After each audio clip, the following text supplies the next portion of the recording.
Are you rethinking your purpose in life? Being centered in a strong spiritual connection is more important now than ever.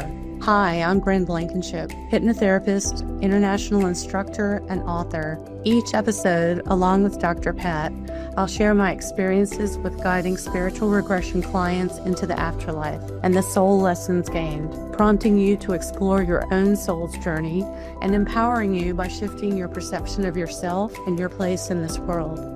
I want you to know that you're here by design, not by accident. You are not alone. You are loved. You are here on purpose, for a purpose. When you stand in your truth and fulfill your purpose, you support others in fulfilling theirs. If this intrigues you, stay tuned in as we explore. Hey everyone, welcome. I'm Dr. Pat. I want to welcome you to a fabulous, fabulous episode here. Joining me, her show is fabulous. It is Afterlife Teacher with Bryn Blankinship. This is Soul Lessons bringing you full circle. Now, today, how do you co-create with your soul? I mean, do you even know that that's a possibility? Or do you think that you are really lined in and stuck into a destiny which you have no management over? Today, we're going to look at what is soul-minded approach. This is an excerpt from Bryn's fabulous book. And when you think about the limitless soul, you have to really think about, is that for everyone? Or are you in this mindset where, no, that's just for that person sitting up there on that big fat mountain, just sitting up there meditating? Today, we're going to change your perspective. Bryn, it's great to have you here. I mean, this is one part of the many things you do.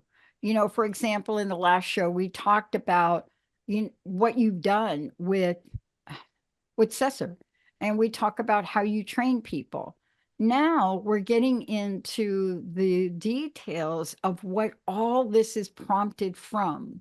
And as you've mentioned in multiple books, right, you're thinking about this soul-minded approach for co-creating, because it's also something amazing that you do. So tell people what this is, because I'm not sure we all get that we can navigate this, or that we're just kind of stuck with the deck we've been given, okay? The hand we've been given. So your soul sat at the table, so to speak, with your spiritual team and the higher levels of your spiritual team as well, and had a goal for your incarnation. So we are spiritual beings in a human body. We're already spiritual. So we don't have to go meditate on the mountain, but it helps if you can do that, because you can make that connection. But the soul-minded approach is helping you get that lined up. So you're co-creating with soul, and you're embracing who you truly are, because you are a spiritual being in this human body, and it's a partnership between your mental, your mind, your physical, your body, and your spiritual, your soul, all coming together to be the being, the human being that you are, having this experience. So as you're embracing who you are, you can tune in and consciously be aware of that guidance. And it takes practice. So some people are better at this than others, right? Some people are born that way. That's what they came in to experience and to be part of. And then others have an awakening, so to speak, to this other side of themselves that occurs at some point in their lives. So as spiritual beings, we are living in a time where we are meant to live multiple lifetimes in one. So what that means is energy is shifting. A lot of things are happening on the planet at this time, the last many years leading up to this time, leading into the future.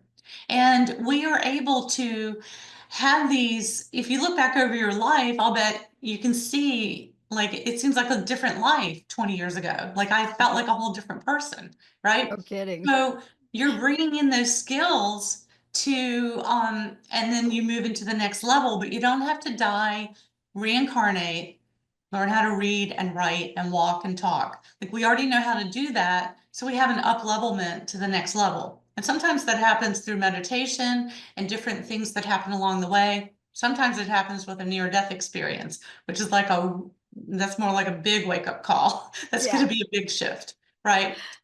Yeah, it's very interesting. I was talking with someone the other day, and they saw my background. and they saw the color of my hair. So they asked me 3 questions, totally not related to the call. Why you dye your hair blonde? Okay, that was question number 1. Number 2, are you Buddhist? Are you Hindu? Are you Native American? Because they looked at my background, and I looked at them, and then the one person says, are you Chinese? And I said, what, how do you come to that? They said, I'm looking at your background. And I said, the background in the Zoom. And I said, I don't have any great answers for you on how I got to be who I am today. But I will tell you that the journey was spiritual and soul-filled. That's the only answer I could give, because I never thought about myself of, are you Native? Are you this? And by the way, my family was Native in Brazil, but that's not how I got to really appreciate the things that I bring into my spiritual pathway. You see, you can explain it. So let's have you explain it to how we can consciously communicate with the guides, because I really do think that who I am today really came from them and being able to listen. Exactly. And you may have been those things in a past life, which is why you're drawn to those influences now. Like, I I've definitely discovered was a lot. blonde. Yeah, I definitely must have been blonde. I can really tell you that, because I don't have a good explanation for that. Yeah. Well, I can remember being in the 5th grade in social studies class and being so fascinated with all the different religions around the world and the cultures and how they lived, and the National Geographic, because, we didn't have the internet. So I would just sit for hours, look through the encyclopedia, National Geographic, those were my favorite things. But now I've been to some of those places, and I've had sessions. So I understand some of those influences, right? And I'm Native American partially, but I didn't know that growing up. It just wasn't, we didn't talk about it. And my grandmother is Native American, she had passed. So I didn't know until much later that I had that blood. So let's talk. All right. So your spiritual team has meetings before you incarnate, right? So I always imagine them sitting around a table having like a conference meeting. Your soul is part of that discussion. And then your guides are there. So your guides and your higher level, your soul advisory council, and even the high councils. So they are there as part of the planning, but your guides help you with more of the day-to-day. So when you're approaching your meditations or, asking for guidance, you can get specific. You can ask to communicate directly with your soul. Some people like to start with their guides, or even like an archangel or a master teacher. And that's one way to do it. The master teachers work with groups of people at a time, like Jesus and Buddha, they work with many, many souls at one time, where your guides are more working with you one-on-one. And so they help guide you along the way. So you can set that intention before you start your meditation so that you can get a clear communication. And then as you practice this, you can ask, who am I speaking with? Right? Who am I talking with? So that you can get just a clear communication. Because there's a belief that some people believe that there's like bliss. You just die and you're in a state of nothingness. But there's so much between that and where we're at before you ever get to the bliss. And so there's a lot of structure, there's a lot of organization that's happening in the spiritual realm to help you. And you are helping them when you tune in and listen, right? But we also have free will. We have the ability to ignore the guidance that we're being given. And then, the guidance is, no, take a right here. You need to take this exit. And it's like, no, I'm not doing that. My GPS says to go this way, and you ignore it. And then you go down the road and there's an accident and you're sitting in traffic that you would have avoided if you had not done that. But that it happened. And then everything's going to reroute and move things along the way. And then you learn from that. Because maybe next time you learn to listen, right? Or you learn to trust more. It's about trusting, because if you don't trust, then you're not fully in it. You're not embracing who you are. If you trust the guidance that's coming, Yeah. You learn to discern it and trust that that there is a bigger plan for you. Then you can save yourself a lot of stress. A Yeah. lot.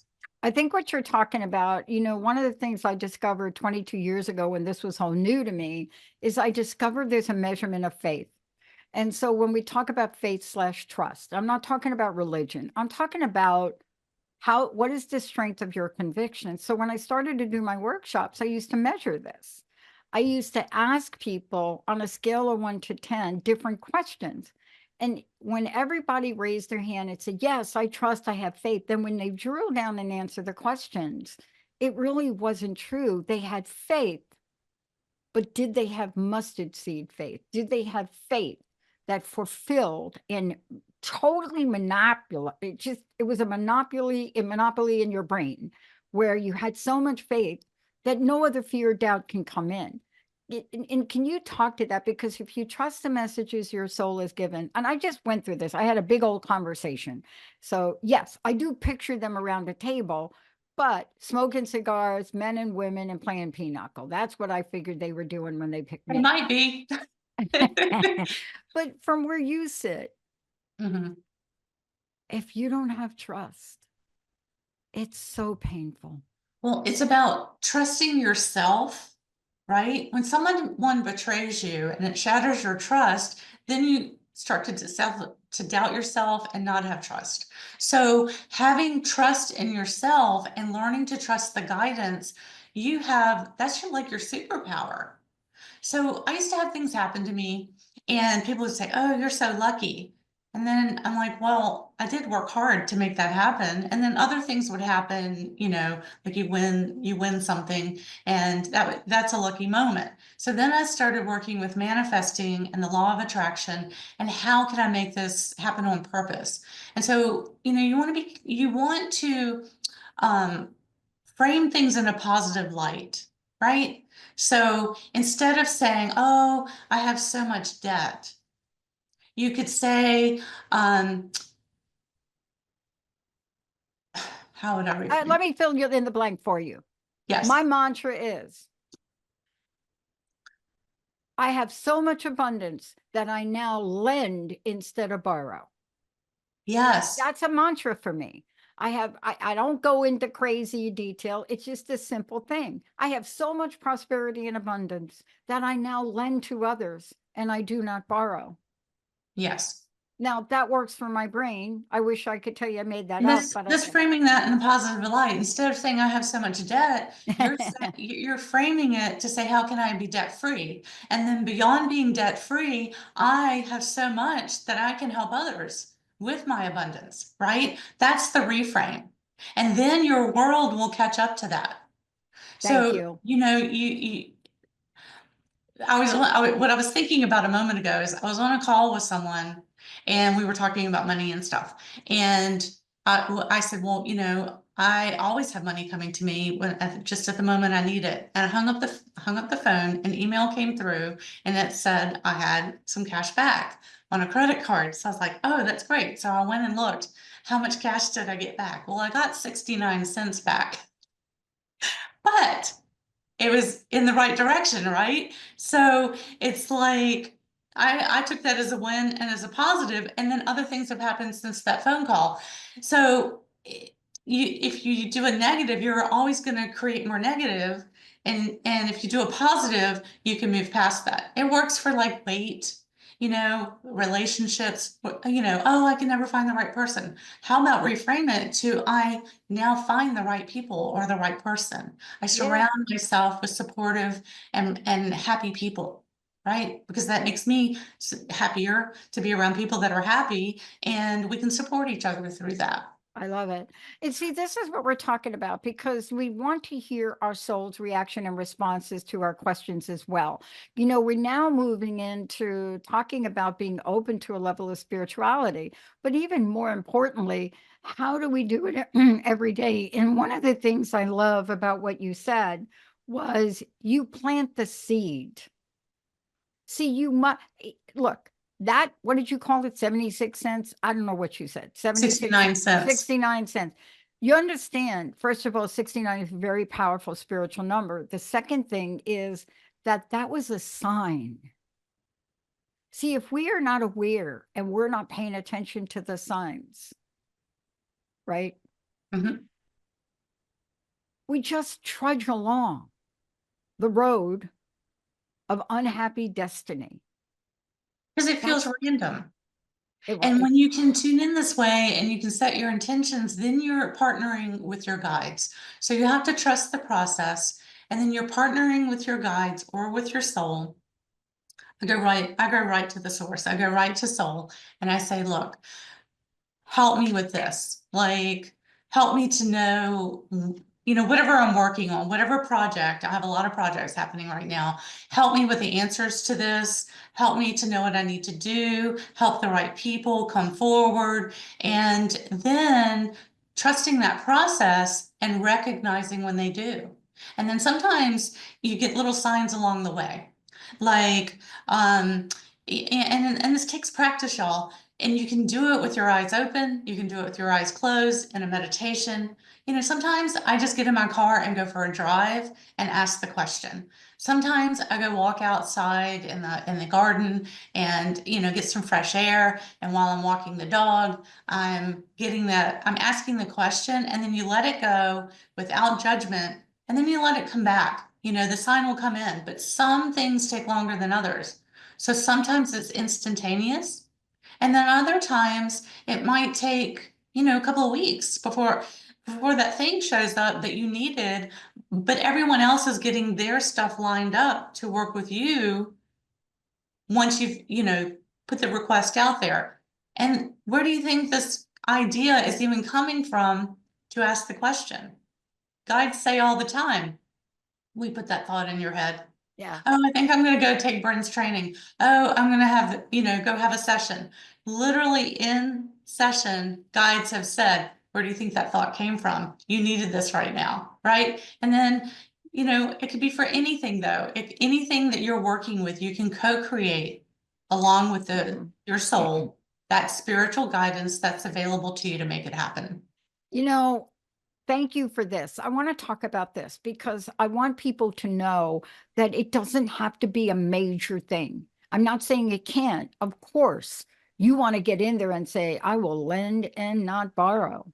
I will give back, whatever your mantra is. But also, there are other solutions. For example, I was trying to explain something to someone this morning, and I didn't have the right words. And I was trying to explain how I pick imagery that I pick for websites. I was on a call with one of the clients, and she ended up saying to me, that's why I wanted you to design the website. I could have never designed this like this.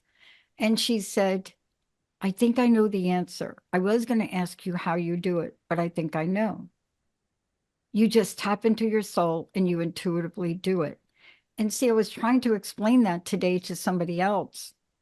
Sometimes we have to get out of our head and trust that when we click on an image for an opener or we click on something, we're going to be divinely guided. And it's not just about this. It's about every area of our lives. We can do this in all places, can't we? Yes. And you're doing it already. A lot of times you're already doing it. So then you can consciously do it and, save yourself some trouble or make things happen more quickly, So if you find yourself getting in a negative place, one of the first things to do is to learn to reframe those negatives. It's not that you don't feel those bad emotions, those heavy emotions. Just let it move through and breathe it out and then move on to something more positive. Don't do the spiritual bypass where you pretend it's not happening. Yeah. You move through it by moving through it, and then you turn it into a positive. Yes, that thing happened, but what did I learn from it and how can I move forward? All right. Now, what guidance tool can you give us Yes. to help us today? But before you do that, I want to know all of the things you got going on. What do you want to tell people? Are there things they can register for, upcoming courses? Share a little bit of the things that you're doing, if you don't mind, and your website. Okay. So we are working on the course dates, and then we'll open that up on the website for the next hypnosis and past life regression training. We have Sessor training coming up for my advanced students. I have some other projects. I have a couple of documentaries happening as well. So when they are finalized, it takes time, but when they're finalized, I'll let everybody know. And if you go to Bryn Blankinship author on Facebook or Instagram, Bryn Blankinship author, you can follow me there, and that's the most up to date, as well as the website. You can join the newsletter through my website, brynblankinship.com. And when the next something is coming out, we'll be sending out a newsletter as well. We don't do Okay. the newsletters unless we have something to say, right? Awesome. We do more frequently on Facebook and Instagram. Perfect. And for those of you out there, the tricky part about that is Bryn is spelled with a Y, Bryn. All right. And Blankinship with an I in. Oh, good point. Yes. Okay. I want to do this and I want to do it now. Okay. Help me. So one thing you can do is, we're talking about shifting your perception, right? Turning fear into fuel to be a positive, because we said fear means you're not trusting. So you've forgotten that you're this magnificent spiritual being. And also, you can lighten up and move through things more quickly. You just let things go so you're not holding on. The other thing you can do is laugh more. Laugh. Laughing lightens your energetic body. It puts you in touch with higher realms. The Dalai Lama, what does he tell you to do? Laugh and have fun, right? He's one of the most spiritual human beings there are. He's really in touch with his spirituality, I would say. And it's all about lightening up. So, like I said, stepping out in nature, all of that opens you up to the heartbeat of the earth. It's opening your heart center, and walking barefoot calms your nervous system. It helps settle your energy. So I want to talk about, I have a little exercise here, and well, let me also say my book, The Limitless Soul, is a series of case studies of my clients, but it's also a series of exercises. So by the time you've made your way through the book, it's a repatterning and helping you to move through some different things that you've been working with to be more connected with your guides. So there's that as well. But we have a little exercise that we want to do with you here today. Okay, so if you're listening and you're driving or operating heavy equipment or anything like that, I want you to do this later. But if you want to follow along right now, just make sure you're in a safe place where you can follow this exercise. And you can take 5 minutes a day to connect with your soul. You can do it throughout the day, and then you're reinforcing that. So just find a quiet moment, whether you're having your morning coffee, you're taking a walk, or even before bed, and you can connect with your soul. And then journal the responses that come through. Journal and notice that you are getting some responses, and then you'll start to recognize more and more responses. And, sometimes responses are auditory, sometimes they're signs, they're sensations that come through. Recognize that as well in your life. So this is an alignment with your soul's wisdom, and you're going to start by putting your hand on your heart and bringing your attention to your breathing. And as you do that, just let yourself relax. You can observe your thoughts, calm that mind chatter. You can send others' energy back to them, reclaim your energy from others.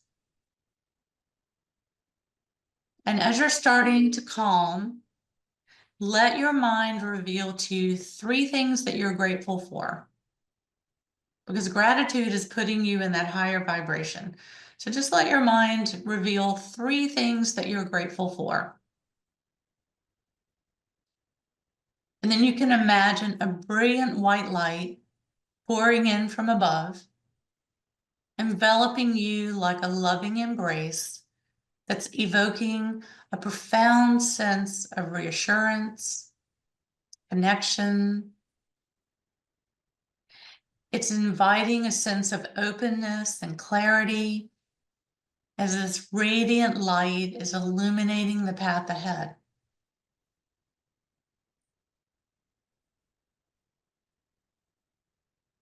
Just feel that opening, supportive energy. You can ask your soul or your guides, what truth is ready to reveal itself now?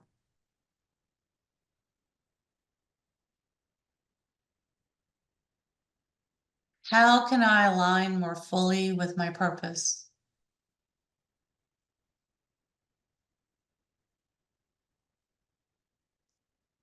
Show me the way forward.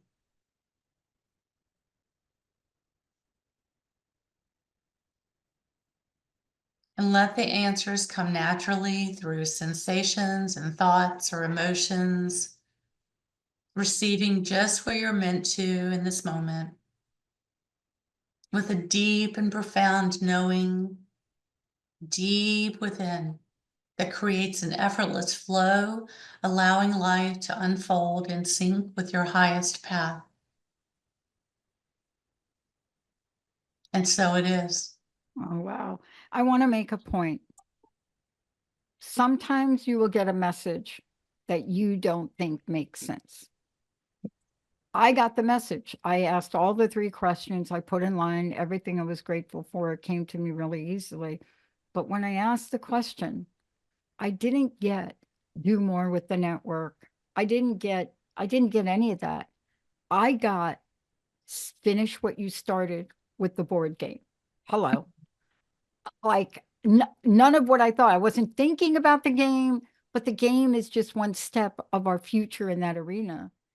But I find that fascinating. And I want people to know that you have to hear what the message is, even if it's not what you think it is. That's the point, right? Because you're getting that guidance and it's going to redirect you just enough to keep you on track.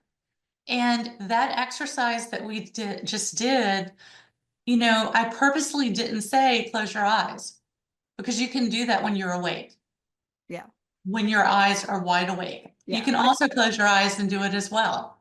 But it's an active listening. It's an active co-creation with your soul. And then being aware of the guidance that comes through in various ways. It's not always visual. It's not always immediate, but sometimes you get little pieces and then you get little more. And then just a bit down the road, you'll realize you've been rerouted all along into exactly where you need to be. I get it. I want to thank you for this today, because you know more about me than the audience does right now, having done a fabulous session with you. But this is the message for all you out there. What did Tina Turner say? We can do it hard, or we can do it soft. And you get to figure out what she meant. So for the world and the transformations and transitions, we'll always have obstacles that show up that are just challenges to help us get to the place where we're meant to go. But faith is that bridge. Thank you, Bryn, so much for everything today. Thank you.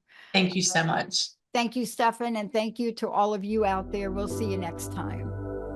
You've been listening to Afterlife Teacher, Soul Lessons bringing you full circle with Bryn Blankinship and Dr. Pat. Tune into Transformation Talk Radio for more discussions of the soul's journey across different lifetimes and soul lessons gained, helping you to consider the deeper reason you are here. Bryn shares her wisdom spanning 20 years of guiding spiritual regression clients into the afterlife and connecting them with their spiritual team and soul's purpose to bring them full circle, helping you gain insight into your own soul's purpose while supporting others in fulfilling theirs. Living in partnership with your soul, with less worry and greater trust, you can be in divine flow and thrive. For more information on becoming a certified hypnotherapist and regressionist and assisting with the global transformation taking place, visit brynblankinship.com.